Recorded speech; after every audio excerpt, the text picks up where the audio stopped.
do something you're very passionate about. And don't try to chase what is kind of the hot passion of the day. People say you have to have a lot of passion for what you're doing, and it's totally true. And the reason is because it's so hard that if you don't, any rational person would give up.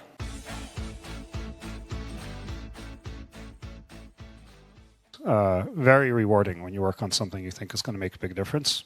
And yeah, it's a little bit harder, but I think the passion that one might bring with it brings so much more energy to that. Yeah, so a classic entrepreneurial impulse is to hold the idea close to you and not go tell people because, oh, the idea is so special. Right. That's almost always a mistake.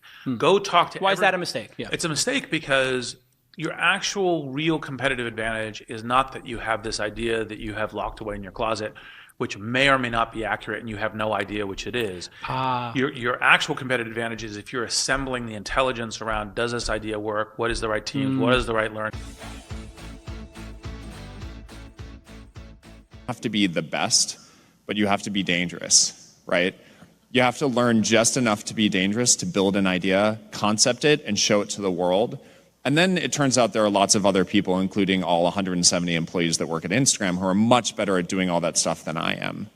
But you need to find people who can, be drawn to the idea that you build, and then they end up taking it and making. The best methodology is to start with the perfect experience with just one person, get that right, and then figure out how to scale something great. And so I think when you are starting a new business, you don't want to go after giant markets. You want to go after small markets, and you want to take over those markets.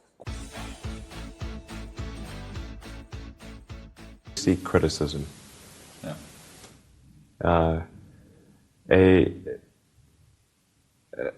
A well thought out critique of whatever you're doing is as valuable as gold.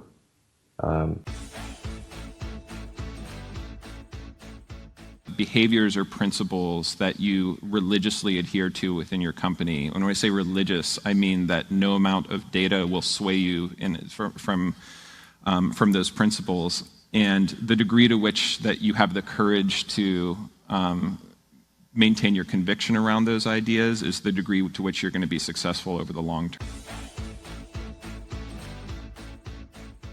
Things go wrong when you're starting a company, and often I think people ask, what mistakes should you avoid making?